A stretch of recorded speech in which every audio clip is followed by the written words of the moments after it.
Anne Panasok, bienvenue à Nouvelle Nationale d'APTN. Tu es reconnue dans les communautés autochtones. Donc, pour toi, qu'est-ce que cette journée représente? Bien, c'est un moment pour réfléchir à nos relations avec les premiers peuples. Parce que je suis une Québécoise, je ne suis pas autochtone, même si j'ai des petits-enfants autochtones maintenant qui sont Inuits par les liens du mariage. Mais c'est un moment pour réfléchir. Et on est très loin de la réconciliation. On est encore très, très loin de la réconciliation. Moi, dans ma démarche et dans le travail qu'on fait, je parle de réparation. Et je pense qu'il faut d'abord entendre la vérité, première des choses. Il ne s'agit pas que les premiers peuples parlent, il faut les entendre. Il faut écouter, il faut entendre. Vérité. Ensuite, réparation avant réconciliation. Et on n'est pas à la réconciliation du tout, on est à la réparation. Puis, j'aimerais que tu en reviennes sur ta période journalistique, en tant que journaliste. Ouais. J'aimerais, parce que ça prend un certain sens de doigté, de tact pour aborder les enjeux autochtones. Est-ce que, comment tu faisais ton travail en tant que journaliste? Ah, ça prend du temps. Lorsqu'on est alloctone, comme on dit, quel drôle de terme, quand même, ça prend du temps. Ça prend beaucoup d'humilité pour écouter longtemps, s'informer, aller s'informer aussi dans les livres. Je dis souvent aux journalistes, allez lire toutes les différents les procès, les décisions juridiques extrêmement importantes, tout le droit autochtone. Il faut que vous vous informiez, il faut aller sur le terrain avant de faire des reportages. Beaucoup de travail à faire, beaucoup de patience. Et moi, j'avais eu... avant d'être journaliste, j'étais anthropologue et j'avais été engagée par une association qui n'existe plus, qui est le Conseil Atikamekw-Montagnais. Et j'ai eu l'occasion, dans le cadre de ce travail-là, d'habiter Mingan et Pointe-Échite et Untashquan, donc d'avoir des familles adoptives là. Et je suis tombée en pleine crise du saumon. Et donc, j'ai eu un crash course sur le terrain. Et au moment où je suis devenue journaliste, j'ai continué à garder tous ces liens avec les différentes familles, avec les différentes communautés. Donc, j'avais une longueur d'avance sur plusieurs journalistes, je vais vous dire. Mais quand même, après ça, là, c'est de la patience. C'est d'écouter. Et là, on est l'écho. Quand on est journaliste, on est l'écho des voix autochtones. Évidemment, on va vérifier ce qu'il y en est.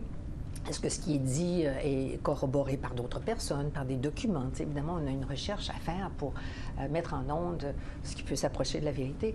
Mais il faut beaucoup de patience. On n'est que l'écho. Il faut entendre les bonnes voix et c'est ça, les diriger correctement. Bien là, comme juste avant l'entrevue, dans la conversation qu'on avait, maintenant, tu n'es plus nécessairement où tu n'exerces plus le métier de journaliste en ce moment. Je suis toujours membre de la Fédération des journalistes du Québec, professionnels du Québec. J'ai toujours des projets d'écriture, mais je ne fais plus de reportage. Depuis que j'ai pris, d'abord, j'ai pris ma retraite de Radio-Canada, de journalisme d'enquête. J'ai écrit un livre, mais ça, ce livre-là continue. C'est un livre qui est écrit par une journaliste. C'est pas un roman, c'est sur des faits. Alors ça continue à vivre. J'ai d'autres projets, mais je ne travaille plus comme journaliste au quotidien, non.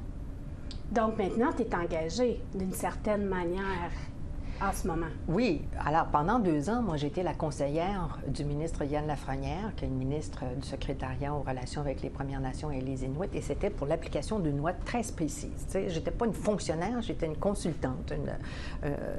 Je le conseillais sur la loi, de quelle façon on devrait appliquer cette loi, qui est pour moi une loi extrêmement novatrice, qui permet aux familles qui ont perdu la trace de leurs enfants une fois qu'ils ont été envoyés à l'hôpital de savoir ce qui s'est passé. Alors, comment on l'applique?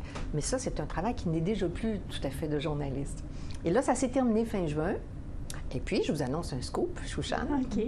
C'est que dans l'application de cette loi, l'Association des familles Awashak est extrêmement importante pour donner l'information. C'est l'association Awashak, A-W-A-C-A-K, qui veut dire petit être de lumière en Atikamekw. C'est elle qui reçoit les procurations des familles et tout. Et l'association a dit, ah non, on a encore besoin que tu travailles avec nous. Il a fallu que je réfléchisse, qu'est-ce que je vais faire? Et j'ai décidé de me joindre à l'équipe, donc, comme conseillère auprès de l'association Awashak pour continuer sur le chemin de la vérité. On n'a pas terminé de cheminer. Et ça, la loi 79 est pour moi un exemple de réparation, justement. Avant de se réconcilier, il faut réparer. Et là, avec la loi, on permet aux familles de savoir ce qui s'est passé avec les enfants, de pouvoir faire un deuil, de pouvoir aller se recueillir sur la tombe ou, comme ça s'est passé dernièrement, d'exhumer, déterrer les corps pour pouvoir voir si c'est vraiment le nôtre, et avec les tests d'ADN, et puis l'enterrer dans les rituels que la famille désire. Est-ce que, par rapport à la réconciliation ou la réparation, mais je parlerais plus de réconciliation, est-ce qu'il y a espoir, selon toi, dans la société dans laquelle on se trouve en ce moment? Oui, il y a espoir. Écoute, le vent a changé de bord. Vraiment, là, les gens écoutent davantage, veulent s'informer davantage, reconnaissent les torts qui ont été faits aux Autochtones. Mais là, on parle du peuple.